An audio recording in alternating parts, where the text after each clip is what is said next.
Golf মিডিয়ার golf আড্ডায় আপনাদের স্বাগতম। আজকে আমাদের অতিথি বাংলাদেশ গল্ফ ফেডারেশনের vice president, professional golfers association BPGA এবং আর্মি গলফ ক্লাবের সাবেক president major general Masud Razzak. Sir, কেমন আছেন? আলহামদুলিল্লাহ, thank you so much.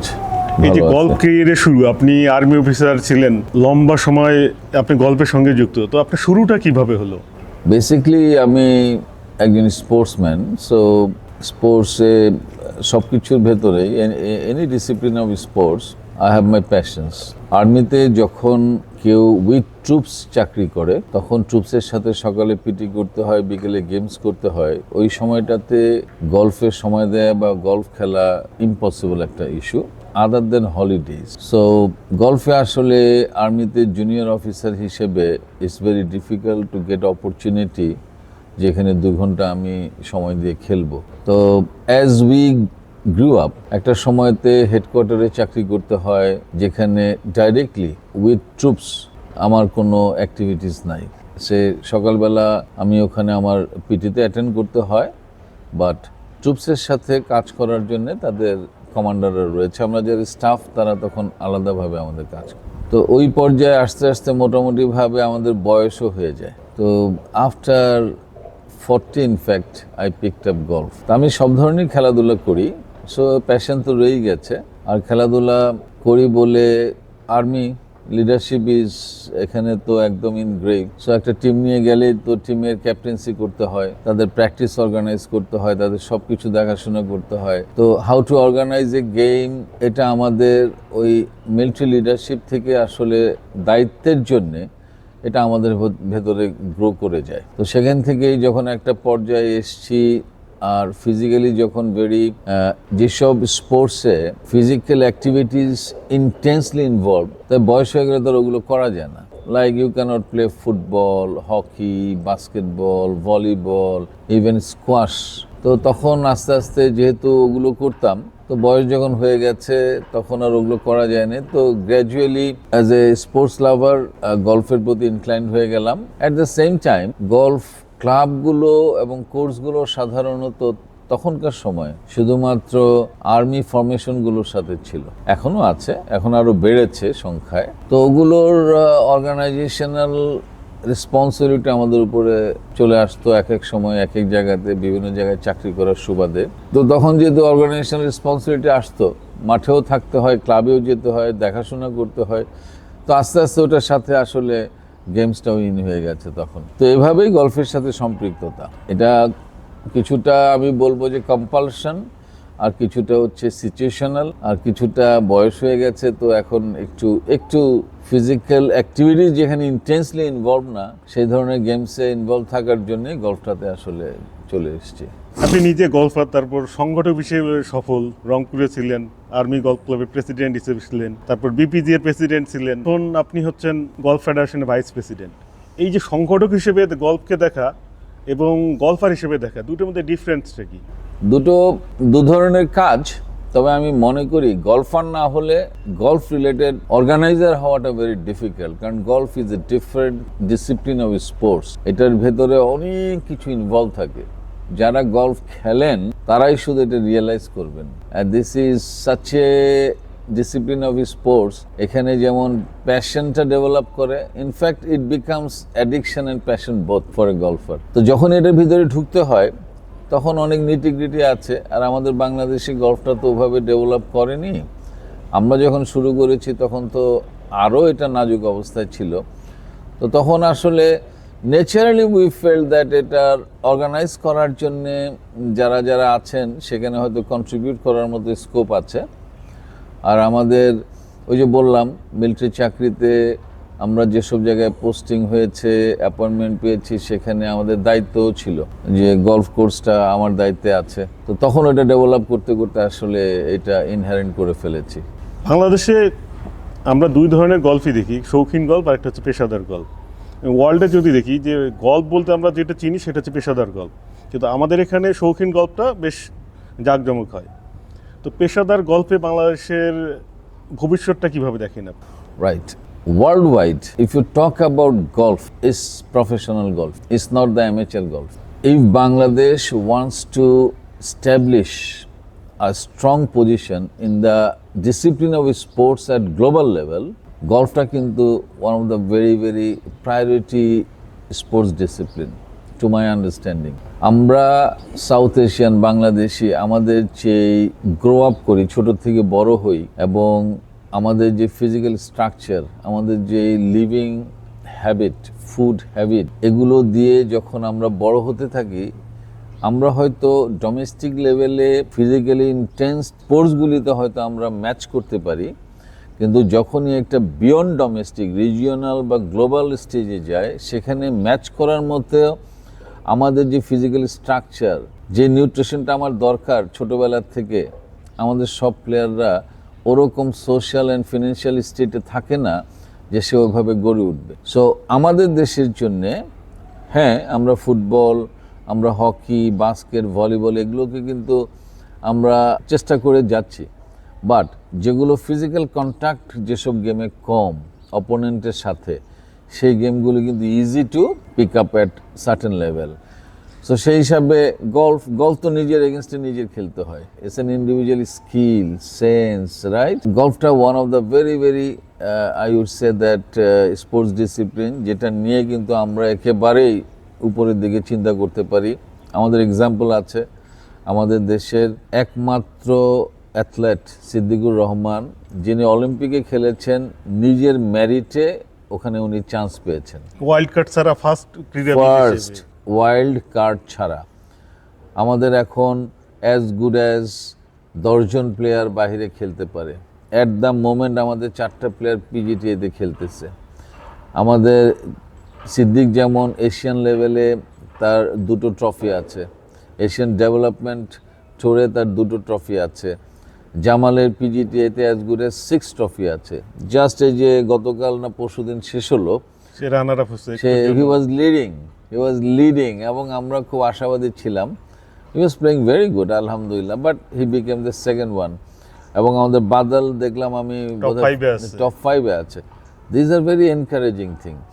So amateur golfing না হলে আবার প্রফেশনালদের, আমাদের দেশে অ্যামেচার হওয়াতেই আমি মনে করি যে আমি অ্যামেচার, আমার এই বয়স, তো আমি জানি হোয়াট ইজ গলফ ইজ, তখন আমি আমার বাচ্চাকে হয়তো প্রফেশনালের দিকে আমি নেওয়ার চেষ্টা করব, কারণ আমি জানি এটার ফিউচার কি আছে, what is golf. So amateur হয়েছে, নাথিং রং ইন ইট, কিন্তু অ্যামেচারটা হওয়াতে বরং আমি মনে করি কিছুটা অ্যাডভান্টেজ ওখান থেকে আমরা নিতে পারি, যেটা আমি রিয়েলাইজ করেছি।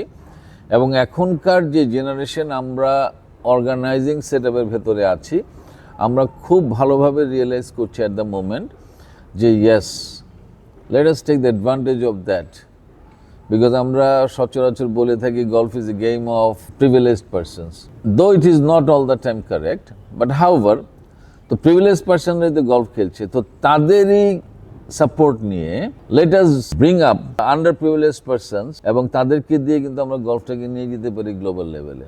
So that's what we are now trying. আমরা এখানে দেখি যে ররি ম্যাকইলরয়ের আমি একটা কাহিনী পড়ছিলাম, মানে ওখানে দেখলাম যে সে কিন্তু খুব মানে ধনী বা এলিট কোনো পরিবার থেকে, ভেরি হাম্বল ব্যাকগ্রাউন্ড থেকে, তো তার আব্বা বুঝতে পারছিল যে এটা খুবই একটা মানে এই গেমে যদি কিছু করতে হয় তাহলে হিউজ মানে টাকা অর্থ খরচ করতে হবে, পাশাপাশি তাদেরকে অনেক বেশি শ্রম দিতে হবে। কিন্তু তারা ওই মানে তাদের টার্গেটটা ছিল বলেই সে 3টা জব করতো একসাথে। ররি ম্যাকইলরয়ের বাবা, ওর আম্মাও রাতে কাজ করতো টু সাপোর্ট হিজ সন। হ্যাঁ, রাইট। তো আপনি এক্ষেত্রে বাংলাদেশে যারা অভিভাবক আছেন, যারা গলফার বানাতে চায় কিন্তু সামর্থ্য নাই, তাদের উদ্দেশ্যে আসলে কি বলবেন?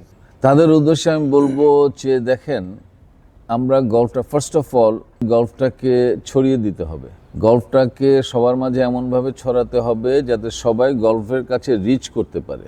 গলফ ক্লাব তো আর আমি নিয়ে তার কাছে দিয়ে আসবো না, বাট আমার সিস্টেমটা হবে to offer in the scope so that he can come and utilize the facilities of the golf. এইখানে হ্যাভস আর হ্যাভস নট গ্রুপের কোনো ইস্যু না, এইখানে প্রিভিলেজড আর আন্ডার প্রিভিলেজডের এখানে কোনো ইস্যু না। ইস্যু হচ্ছে your quality, your skill, your facilities, that we are going to offer.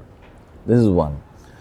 যারা চাচ্ছেন তাদের কাছে বাই দিস টাইম আমরা পৌঁছে গেছি। তো হয়তো অনেকে চিন্তা করছেন, বাট আমি যদি বলি যে these are the things available, তখন সে কিন্তু এনকারেজড হবে তাড়াতাড়ি করে চলে আসার জন্য। সো আমরা এটা চিন্তা করার পরে, এবং আপনাকে এটা it's an holistic approach. Top ডাউনও হতে হবে অ্যাপ্রোচটা, বটম আপও হইতে হবে।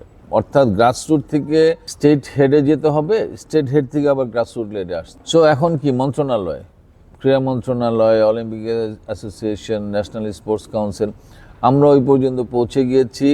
তারা আমাদেরকে খুব সুন্দরভাবে তারা বুঝতে পেরেছেন যে ইয়েস, এবং তারা যে আগে বুঝতে পারেননি বিষয়টা তাও না, বাট পারসুয়েন্সের একটা ইস্যু আছে, জিনিসটা নিয়ে কাজ করার একটা ইস্যু আছে, আপনার একটা প্রেজেন্ট করার একটা ইস্যু আছে। They are involved now. Very recently it has been very strongly bonded এখন। আমাদের মিনিস্ট্রি, আমাদের অলিম্পিক অ্যাসোসিয়েশন, এনএসসিবি, এখন দে নো অ্যাবাউট ইট, এবং তারা আমাদেরকে এখন হেল্প করছে, এবং তারা নিজেরাও ইনিশিয়েটিভ নিয়ে আমাদেরকে বলতে যাচ্ছে আসেন লেট আস ডু। আর আমরাও যারা গলফ ফেডারেশনে আছি, we are trying our best. দেখেন, সো ফার বাংলাদেশে মাত্র একটা গলফ একাডেমি ছিল, which is located in army golf club. আমরা এই ব্যাপারে কিন্তু অনেকেই জানি না, but this is a machine to produce golfers. এটা একটা গলফার তৈরির ফ্যাক্টরি, এবং এখানে আর গলফিং তো আপনার একদিনে তৈরি হবে না golfer, it will take years. এখানে এখন যারা আছে জুনিয়র ডিভিশনের বাচ্চারা যারা একাডেমিতে আছে, these are the future national golfers of Bangladesh. These will, so যখন আমরা দেখতে পাচ্ছি যে they have the potentiality, এবং তাদেরকে যদি আমরা ভালো করে নার্সিং করি, তারা কিন্তু আমাদের ফ্ল্যাগটা নিয়ে বিয়ন্ড দ্য বর্ডার যেতে পারে, বিয়ন্ড দ্য কান্ট্রি যেতে পারে, গ্লোবালি আমাদের ফ্ল্যাগটা দেখা যাবে। এই জন্যে আমাদের ফেডারেশনের president, he has given his vision that we need to start from grassroot level. আমরা একটা একাডেমি আছে, আরও 5টা একাডেমি আমরা এই মাসের শেষেই অথবা আগামী মাসের ফার্স্ট উইকের ভেতরেই আমরা এটা উদ্বোধন করতে যাচ্ছেন আমাদের প্রেসিডেন্ট। একটা আপনার চিটাগংয়ে, একটা জেসোরে, একটা বগুড়াতে, একটা কুমিল্লাতে, আরেকটা হচ্ছে আপনার সাভারে। এটার সাথে সাথে আবার ব্যক্তিগত পর্যায়ে আপনারা জানেন যে আমাদের রানার গ্রুপের চেয়ারম্যান আছেন মিস্টার হাফিজুর রহমান, উনি রাজশাহী বাড়ি, ওনার একটা ইউনিভার্সিটি আছে, ওইখানে উনি বরেন্দ্র ইউনিভার্সিটি, ওখানে উনি আবার একটা গলফ একাডেমি করছেন। সো আপনি যদি বলেন প্রাইভেট অ্যান্ড গভর্নমেন্ট, সেই হিসাবে আরও 6টা একাডেমি আমাদের হচ্ছে ইনশাল্লাহ। সাথে সাথে golf federation as a model case ঢাকার 27টা স্কুলকে আপনার ইনকর্পোরেট করেছে এই গলফ প্রোগ্রামের সাথে, এবং আমাদের ইনশাল্লাহ নভেম্বরে বাংলাদেশে first national inter school open golf tournament হবে টু ফাইন্ড আউট ট্যালেন্টস। আর এই যে 6 মাস আমরা কিন্তু আরেকটু আগে থেকে শুরু করেছি, এই 6 মাস আমাদেরকে টাইম দিয়েছি at least to bring out, identify talents, and তাদেরকে কিছু ফ্যাসিলিটিস অফার করে to bring them up to a certain level. তারপরে আমরা ন্যাশনাল ওপেন করে ওখান থেকে ফাইনালি পিক আপ করছি, then we will put them in the national program ইনশাল্লাহ। So this is how we are trying. গলফকে আসলে জনপ্রিয় করতে হলে তো কিছু প্রক্রিয়া অবলম্বন করতে হয়, যে প্রচারটা অনেক বেশি লাগে। সেক্ষেত্রে আপনারা কি উদ্যোগ নিচ্ছেন যে গলফকে ম্যাসিভ আকারে পৌঁছে দিতে? You are very right. এই যে আপনি করছেন, গলফ হাউস করছে, আমরা চেষ্টা করি। আর অ্যামেচার টুর্নামেন্টগুলো দিয়ে তো আমাদের কিছু কিছু যায়, কিন্তু আমাদের প্রফেশনাল বিপিজে যতগুলি টুর্নামেন্ট হয় তার প্রচারণাটা আরও বাড়াতে হবে। এবং এই প্রচারণা যেটা আমরা বলি পাবলিসিটি, আমি মনে করি যে ম্যাসিভ করার আরেকটু সময় আমাকে যদি বলেন, কারণ আমি আগে একটু ঢুকে গিয়ে দেখতে চাই কি অবস্থায়। দেখেন, আমরা একটু লেটই হয়েছি শুরু করার জন্য। আমরা মিন্স আমি বলতে যাচ্ছি আমাদের দেশে গলফটা, বাট কখনোই না করার চাইতে একটু দেরিতে শুরু করেছি, বাট শুরুটা তো হয়েছে। আজকে আমরা শুরু করেছি, আগামীকাল যারা আসবেন তারা এটাকে আরও এগিয়ে নিয়ে যাবেন, এবং এভাবেই কিন্তু এটা ইনশাল্লাহ আমাদের তো লিমিট ইজ স্কাই। সো পৌঁছে যাব, চাঁদে পৌঁছাতে তো একদিনে পৌঁছায়নি, বাট পৌঁছেছে তো। সো চাঁদে পৌঁছানোর তো it's not an difficult thing, আমরা তো দেখেছি, নজির তো আছে, এক্সাম্পল তো আছে, চাঁদে পৌঁছানো যায়। আমাদের limit is sky, global level, এবং it is very much, I can see it is possible. আরেকটা বিষয় হচ্ছে স্পন্সর, একটা বড় বিষয়। আমরা ইন্টারন্যাশনালি যখন দেখি তখন দেখি যে একটা গল্পের টুর্নামেন্ট মানে হিউজ টাকা, million million dollar prize money, সেই তুলনায় আমাদের একদমই পুয়ার ভাবে হয় যেটা টুর্নামেন্ট। এই জায়গায় আপনারা স্পন্সরদের সাথে কোনো মানে আলোচনা বা নেগোশিয়েট করেন কিনা? দেখেন, এই প্রশ্নটা সবাই করে, বাট এই প্রশ্নটা উত্তর সহজ, কিন্তু এটার execution very very difficult because it's money. এটা কিন্তু ডাইরেক্টলি প্রপোর্শনেটলি একদম আমাদের দেশের ইকোনমির সাথে রিলেটেড। যত আমাদের ইকোনমি আপ হবে, লোকজনের যত আপনার ভালো অবস্থা থাকবে ফিনান্সিয়ালি, তারা ততটা কিন্তু কাজ করতে পারবে, ততটা কিন্তু তারা দিতে পারবে। অ্যামেচার টুর্নামেন্টে পার্টিসিপেট করে 500 to 750 প্লেয়ার্স। সো আমি স্পন্সর, আমি এখানে কিছু টাকা খরচ করছি আমার টুর্নামেন্ট অর্গানাইজ করার জন্য। বাট এই টুর্নামেন্টে কিন্তু আমার ফাইনাল প্রোগ্রামে 1000-1500 লোক আছেন, যারা সব বাংলাদেশের মোরলেস টপ ব্রাসের। আমার তো এখানে বেনিফিট আছে, আমার প্রোডাক্টটা, আমার কোম্পানিটা এখানে তো কিন্তু সেল হচ্ছে। If I talk about the professional organizations, professional players, সেটা যখন আমি করতে যাব, সেখানে তো আমার প্লেয়ারের সংখ্যা কতজন। সো আমি ওখানে, আর প্রফেশনাল টুর্নামেন্ট অর্গানাইজ করতে গেলে you have to declare the prize money. Amateur টুর্নামেন্টে প্রাইজ মানি হয় না, আপনি দিতেই পারবেন না। বাট প্রফেশনাল টুর্নামেন্টে you have to declare prize money. So আমি প্রচারণাটা আমার অমন হচ্ছে না, বাট আমি প্রাইজ মানিটা দিচ্ছি, and prize money stake is very high. তখন সে কেন, একটা স্পন্সর কেন এত টাকা দিবে? আমরা শুরু করেছি, পরবর্তীতে যারা এসছেন, আমাদের আগে যারা ছিলেন, সবাই কিছু না কিছু কাজ করেছে। এখন যারা এসছেন তারাও সুন্দরভাবে আগাচ্ছে। সো আস্তে আস্তে কিন্তু এটা যাবে। এই যে প্রচারণার ব্যাপারটা, এটা ওই লেভেলে যেতে হবে, এবং সিস্টেমটাকে গিভ অ্যান্ড টেক। আমি যদি 50 লাখ টাকা এখানে ইনভেস্ট করি, I must get return more than that 50 lakhs। As a win win situation আপনাকে আসতে হবে। আইপিএল হয় আমাদের, বিপিএল হয়, শ্রীলঙ্কার ক্রিকেট দেখেন, এটা হচ্ছে না, এলপিএল হচ্ছে। হ্যাঁ, দেখেন আমাদের অবস্থাও ওরকমই যেতে হবে, ওরকম হবে ইনশাল্লাহ। আমরা মাত্র একবার করতে পেরেছি ফেডারেশন কাপে, যেখানে ক্লাবগুলো they had to purchase their players and then কম্পিটিশনটা। তো ওন করতে হবে, ওভাবে যেতে হবে আস্তে আস্তে। নতুন নতুন দেখবেন চিন্তা ভাবনা এসছে, যারা গলফ নিয়ে কাজ করেন দে আর রিয়েলি ডেভোটেড, কারণ এখানে তো আপনি ভলেন্টিয়ারলি কাজ করছেন, you are not paid to work for this organisations. তো ভলেন্টিয়ারি যে কাজ করছে, অল্প কাজ করুক আর বেশি কাজ করুক, আমি তো মনে করি যে all of them deserve salute. Anybody is working for anything related to golf, সব স্পোর্টসের জন্য সেম, বাট এখানে একেবারেই ভলেন্টিয়ারলি কাজ করছে। হয়তো আমার কাছ থেকে বা কারো কাছ থেকে আশা করছি আমরা যে উনি তো এতটুকু কাজ করবে, কিন্তু সময় নাই, তার এই নেই, হয়তো সে অল্প করেছেন। হ্যাঁ, এই অল্পর জন্যই কিন্তু তাকে আপনি শ্রদ্ধা জানাতে হবে, আপনাকে তা ওয়েলকাম করতে হবে। মানুষ যখন কাজ করবে, ভুল ত্রুটি হবে, সেগুলো অন্য জিনিস, অন্যায় না হলেই হলো। কিন্তু এই যে ইনিশিয়েটিভ নেয়া, নিজের সময় থেকে, নিজের এফোর্ট, নিজের জিনিসপত্র দিয়ে সাপোর্ট করে নিয়ে যাওয়া, আমাদের প্রফেশনাল গলফটা এখনও তো এরকম স্ট্রংলি দাঁড়ায় নাই, বাট ইনশাল্লাহ দাঁড়াবে। তখন আপনি দেখবেন, এই যে এটা ওয়ার্ল্ড লেভেলের দাঁড়ানোর কথা বলছি আমি, অ্যাটলিস্ট আমাদের এশিয়ান লেভেল স্ট্যান্ডার্ডে দাঁড়াতে হবে। তখন দেখবেন আপনার স্পন্সর চাইতে হবে না, স্পন্সরই নিজে আসবে। আমরা একটা সময় যদি দেখি যে টাইগার উডের ছোটবেলাটা যদি দেখি, ছোটবেলায় যখন নাইকি তাকে স্পন্সর করতে যায়, মানে একটু যখন সে অ্যামেচার থেকে প্রফেশনাল হবে, নাইকি তাকে একটা হিউজ অ্যামাউন্টের মানে তাকে ডিল করে তার সাথে। মানে একটা সময় অনেকেই ভাবছিল যে এটা আসলে নাইকি ভুল করছে কিনা, তো দেখা যায় পরে সে এত বেশি তাকে ব্যাক দিছে নাইকিকে, এখন নাইকি এখন পর্যন্ত টাইগার উডের সাথে আছে। কিন্তু আমাদের কোনো কোম্পানিগুলো আসলে, এই যে অনেক জুনিয়র আছে যারা, আমি অনেকের মধ্যে দেখছি যে হিউজ অ্যাম্বিশাস যে গল্ফার হবে, কিন্তু এগিয়ে আসছে না কেন? আপনি দেখেন আমাদের কিন্তু যারা স্পন্সর, খেয়াল করেন আমি কথাটা যেটা বলছি, এটা আমি আমার গল্ফের সাথে এবং এটা অর্গানাইজ করার সাথে যে সময়টা আমি কাটিয়েছি সে এক্সপিরিয়েন্স থেকে বলছি। প্রফেশনাল গল্ফের প্লেয়ারদেরকে যারা স্পন্সর করছে বা টুর্নামেন্ট যারা স্পন্সর করছে, তারা সবাই গল্ফার। অল স্পন্সার্স আর গল্ফার্স। তারা শুধু নিজে গল্ফ খেলে, গল্ফকে ভালোবাসে, আল্লাহ তাদেরকে কিছুটা সামর্থ্য দিয়েছেন, তারা সেখান থেকেই কিন্তু প্রফেশনাল গল্ফের জন্য তারা কন্ট্রিবিউট করে এবং স্পন্সর করে।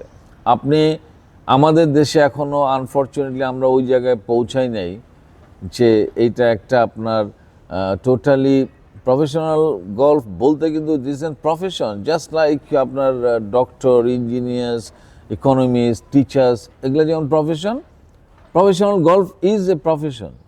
এইটাই হচ্ছে ways and means to earn bread and butter. So এটাকে তো প্রফেশন হিসাবে দাঁড় করাতে হবে। It's a business issue, give and take, win win. Exactly. ঠিক আছে না? বাট যারা এখন পর্যন্ত স্পন্সর করছে সব গলফার্স, তারা শুধু তাদের এই যে এখান থেকে স্পন্সর করছে, তারা কিন্তু কোনো কিছু আর্ন করে না এখান থেকে। এখানে একটা যে ওয়ার্ল্ড ওয়াইড যেটা আসলে গলফের যে কালচারটা আছে, এখানে দেখা যায় যে একটা ইকোসিস্টেম আছে, যে আপনার মিডিয়ার থেকে যেমন প্রচারটা দরকার, যে প্রচারটা আসলে স্পন্সরদের, ওদের যে উইন উইন সিচুয়েশন যেটা বলতেছেন, ওদের জন্য প্রচারটা দরকার, ওদের ব্র্যান্ডিং দরকার। আর একজন গলফারের জন্য আসলে প্রাইজ মানিটা বেশি দরকার। আবার মিডিয়ার দরকার হচ্ছে এর ভালো রেজাল্ট, মানে একটা সার্কেল আছে। দেখেন এটা হবে ইনশাল্লাহ। এই যে পটেনশিয়াল গলফারগুলি একাডেমিতে আইডেন্টিফাই হচ্ছে, তারা ওখানে ট্রেনিং করতেছে, আপনি দেখবেন স্পন্সররা একজনকে নিয়ে তাকে নার্সিং করতে করতে তার বয়স 20, 22, 24 যখন যাবে, he will start earning money, যেটা সবসময় হয়ে থাকে। এইভাবেই কিন্তু প্লেয়াররা যায়, তখন তাদের সাথে কন্ট্রাক্টটা ওইভাবে থাকে। আর গলফ একটু জেন্টলম্যানস টাইপ একটা গেম বলে, যেমন ধরেন ইংল্যান্ডে আমি যেখান থেকে আমি দেখে এসেছি হাউ একাডেমি ইজ অর্গানাইজড শেফিল্ডে, ওখান থেকে আমি দেখেছি, আমাকে বললো যে তাদের ওখানে তারা 2-3টা প্লেয়ার রেখেছে, একে তারা সমস্ত খরচ দেয়, কোনো কিছু তাদের কাছে তারা আশা করে না। বাট সে একটা সার্টেন পিরিয়ডে গিয়ে সে কিন্তু ইউরোপিয়ান লেভেলে খেলতেছে, দেন হি স্টার্টস আর্নিং। ওই প্লেয়ারটা কিন্তু জানে যে আমাকে এই পর্যন্ত নিয়ে আসার জন্যে এরা আমাকে স্পন্সর করেছে, আমার কাছে কিছু নেয় নেই। সো এটা আমার দায়িত্ব, এখন আমি যা আর্ন করব সেইটার অন্তত আমার যা খরচ হয়েছে তার চেয়ে বেশি তো তাকে আমার দেওয়া উচিত। এটা একটা জেন্টলম্যানস আন্ডারস্ট্যান্ডিং, এটা কিন্তু তারা কখনো বলেও না। বাট আমি কমিটমেন্ট ইন এ সেন্স, আমি প্লেয়ার, আমি জানি, আপনি অর্গানাইজার, আপনিও জানেন, বাট আমরা বলছি না, ভদ্রতা। রাইট। আবার অনেক জায়গায় করাও থাকে। তার 20% বা 10%। এখন দেখেন আপনি আমাকে স্পন্সর করছেন যে আমি ওয়ার্ল্ড লেভেলে খেলবো, হয়তো আমি পারলাম না, আপনার লস না, কিছু যায় আসে না এতে। সো ওরকম তো ফিনান্সিয়াল ব্যাকআপও তো লাগবে আপনার, আপনি যদি স্পন্সর হন। ওই পর্যায়ে পৌঁছাতে আমাদের সময় লাগবে, কিন্তু আমরা আগাচ্ছি, শুরু হয়ে গেছে আমাদের। সবাই এখন এটা নিয়েছি যারা গলফের সাথে রিলেটেড, আপনি ফেডারেশন বলেন, আপনি ক্লাবের অর্গানাইজার্স বলেন, আপনি বিবিজিএকে বলেন। বিবিজিএ তো এটা একদম মানে পুরোটাই তারা চিন্তা ভাবনাতে খুব আছেন, আমি জানি। আর এইবার বিবিজিএ যে কমিটি আছে, এখানে যেমন বিজনেসম্যান আছেন, এখানে স্পোর্টস অর্গানাইজার্স আছেন, এখানে বিবিজিএর প্লেয়াররা আছেন, এখানে এডিটি খেলার লোক আছে, আপনার এশিয়ান ট্যুর খেলার লোক আছে। সো দে নো ইট। তারা মিলিটারির সাথে যেরকম অ্যাটাচড আছে, তারা বাহিরের সাথে এরকম অ্যাটাচড আছে। সো আস্তে আস্তে আমরা যে জায়গায় পৌঁছেছি, আমি মনে করি যে এরকমভাবে আমরা আগাতে থাকলে ইনশাল্লাহ আমাদেরটা যেই স্পিডে ছিল, এখন স্পিড একটু বেড়েছে, আমি এটুকু বলতে পারি কনফিডেন্টলি। এবং এরকম থাকলে আমরা চলে যাব ইনশাল্লাহ। আমাদের যে লক্ষ্য আমরা স্থির করেছি, এখানে টাফ কিছু না। বাংলাদেশের গল্ফ এখন যে অবস্থা আছে, আপনি এখন থেকে ঠিক 2 বছর বা 5 বছর পর কোথায় দেখতে চান? দেখেন এখন থেকে, যেহেতু এটা সময়ের ব্যাপার, গলফ 2 বছর বললে শর্ট হয়ে যাবে। If you think 5 years from now, Asian লেভেলে এখন থেকে যদি 5 years আমি চিন্তা করি, আমার 5 years-এর মিনিমাম রিকোয়ারমেন্ট হচ্ছে এশিয়ান লেভেলে আমার মিনিমাম 20টা প্লেয়ার খেলতেছে, দেন আমার গলফ জায়গাতে পৌঁছে যাবে। এবং এশিয়ান লেভেল মানে আপনি আমার এশিয়ান ট্যুর যা আছে, অ্যান্ড দেন আমার ওইখান থেকে 2টো প্লেয়ার বিয়ন্ড দ্যাট খেলতেছে, দুবাই ট্যুরে চলে যাচ্ছে, মনে করেন চান্স পাচ্ছে, একটা ইউরোপিয়ান একটা ট্যুরে চান্স পাচ্ছে, একটা ইউএস ট্যুরে চান্স পাচ্ছে। এই আমি নেক্সট 5 years-এ যদি আমার 20টা প্লেয়ারকে এশিয়ান লেভেলে নিতে পারি, ইনশাল্লাহ ইউ উইল গো। দেখেন পিজিটিআই যে ইন্ডিয়া যেটা করতেছে, ওরা কিন্তু ওদের লেভেলটা অনেক হাই হয়ে গেছে। ওরা এখন ডিপি ওয়ার্ল্ডের সাথে ওদের ওরা একসঙ্গে করছে।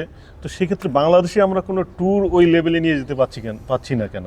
আপনি পারবেন, একটু সময় লাগবে, আপনি পারবেন। দেখেন আমি খুব ইয়ে করে কথা বলতে চাই না, বাট মানে কারো স্পেসিফিক নাম নিয়ে। তারপরে আপনি দেখেন বিটিআই আশিয়াদের ভাই আছেন, আমাদের ওই যে আপনার রানার গ্রুপ আছেন, আমাদের রেডিয়েন্টের অভ্র আছে, এরা কিন্তু ব্যক্তিগত পর্যায়ে। তারপর আমাদের প্যারাগন মশির ভাই আছেন, চিরগঙ্গেও কিন্তু এরকম আছে, এবার যে সালমান এই ইসপানি মনিম আছে, ভাই আছেন, হ্যাঁ তারপরে মোমিন ভাই আসছে। হ্যাঁ ওনারা কিন্তু দে হ্যাভ কাম আপ, সামনে আসছে, তারা কিছু করতে চাচ্ছে, তারা করতেছে। কিন্তু অনেক প্লেয়ারকে তারা কিন্তু করে আসতেছে এবং করতেছে। সো এইটা কিন্তু সংখ্যাটা আমাদের বাড়াতে হবে। এখন অনেক, আপনি খেয়াল করেন কতগুলো প্রাইভেট অর্গানাইজেশন হয়ে গেছে উইদিন দ্য গলফ, হ্যাঁ, প্যাশনেট গলফার্স ক্লাব।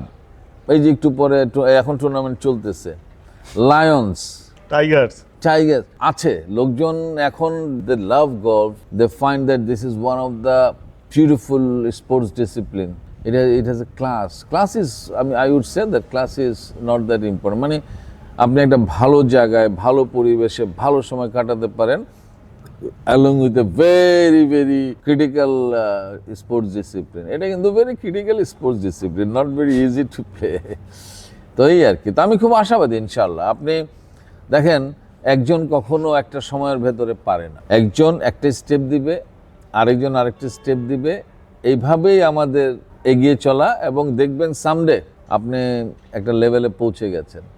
এই যে আপনি একটা ইন্টারভিউ নিচ্ছেন, এটা আগে দেখেছেন? এই যে আমাদের একটা ম্যাগাজিন আছে, এটা কি আগে ছিল? এসছে তো, আপনারা তো ইনিশিয়েটিভ নিয়েছেন তো। This is how it will come. আপনি দেখবেন আরো শুরু হবে ইনশাআল্লাহ sir. Okay, thank you so much. Thank you, we had a good time pass. Thank you. Okay.